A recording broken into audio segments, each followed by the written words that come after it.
தேவரீர் எழுந்தருளி சீயோனுக்கு இறங்குவீர், அதற்கு தயை செய்யும் காலமும் அதற்காக குறித்த நேரமும் வந்தது. சங்கீதம் 102:13. ஆமேன்.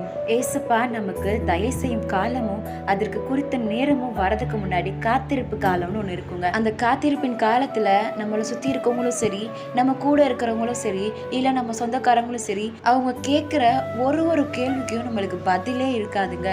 ஏசப்பா ஏசப்பான்னு போன நீ என்ன நல்லதை கண்டுட்ட, அந்த மாதிரிலாம் சில நேரம் மனசை நோகடிக்கிற மாதிரி கேள்விகள் கேட்கும் போது கண்ணீரும் மௌனமும் மட்டும்தாங்க நம்மளுக்கு அநேக நேரத்துல பதிலா இருந்திருக்கு. ஆனா கர்த்தர் நமக்கு தயை செய்யும் காலமும் அதற்காக குறித்த நேரமும் வரும்போது நம்மளோட தலை உயர்த்தப்பட்டிருக்கும்.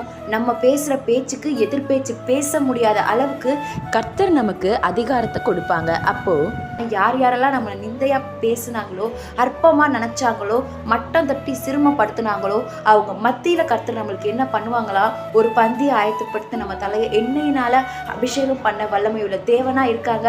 அதனால அந்த காத்திருப்பு காலத்துல பொறுமையா கர்த்தருக்குள்ள காத்திருங்க. இதுக்கு எக்ஸாம்பிள் நம்ம அழகா யோசேப்பை குறித்து பார்க்கலாம். யோசேப்பு அவங்களோட தரிசனத்தை குறித்து அவங்க குடும்பத்துல சொல்லும் போது அவங்க குடும்பத்தினரால பகைக்கப்படுவாங்க, அடிமைத்தனமா விற்கப்படுவாங்க. அந்த அடிமைத்தனமா போற இடத்துல அவங்க குடும்பத்திலயும் என்ன பண்றாங்க அப்படின்னா பிரச்சனையை ஃபேஸ் பண்றாங்க. அதே மாதிரி சொசைட்டி அடிமைத்தனமா இன்னொரு இடத்துக்குள்ள போறாங்க. அங்க என்ன பண்ணப்படுது அப்படின்னா அவர் செய்யாத தப்புக்கு அவர் மேல குற்றப்படுத்தப்பட்டு ஜெயில் அடைக்கப்படுறாங்க. அவரோட நியாயத்தை பேசக்கூட அவங்களுக்கு அங்க யாருமே இடம் கொடுக்கவே இல்லைங்க. யார் யாரெல்லாம் அவர் அற்பமா பேசினாங்களோ, தவறான பழிகளை சுமத்துனாங்களோ, அவங்க எல்லாருமே ஆச்சரியப்படத்தக்க பிரமிக்கத்தக்க அவருக்கு குறித்த நேரம் கர்த்தர் கொடுக்கும் போது அவர் அதிகாரியா இருந்தாங்க. அந்த எகிப்து தேசத்தையே ஆளத்தக்க ஒரு அதிகாரியா கர்த்தர் வச்சாங்க.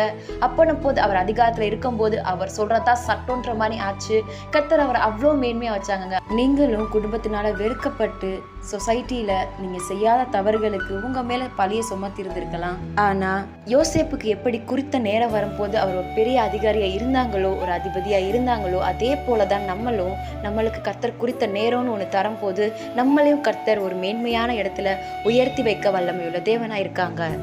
இந்த வசனத்துல அழகா சொல்லப்பட்டிருக்கும், அதற்காக குறித்த நேரம் வந்தது அப்படின்னு சொல்லிட்டு. இந்த வசனத்தை தினம் சொல்லி அறிக்கையிடுங்க. கேட்டவனமா விட்டு போகாம நல்ல நிலத்துல விதைக்கப்பட்ட விதைகளாய் 30, 60, 100 கனி கொடுக்கத்தக்க இந்த வார்த்தைகள் உங்க வாழ்க்கையில கிரியை செய்யணும் அப்படின்னா நீங்க இந்த வார்த்தைகளை விசுவாசத்தோட நீங்க அறிக்கையிட தாங்க கிரியை செய்யும். இந்த வசனத்தை நீங்க வாசிக்கும் போதே தேவரீர் எனக்கு இறங்குவீர், எனக்கு தயை செய்யும் காலமும் எனக்காக நீர் குறித்த நேரமும் வந்தது அப்படின்னு சொல்லி நீங்க விசுவாசத்தோட அறிக்கையிடும் போது கர்த்தர் அதற்கான நன்மைகளை செய்ய வல்லமையுள்ள தேவனா இருக்காங்க.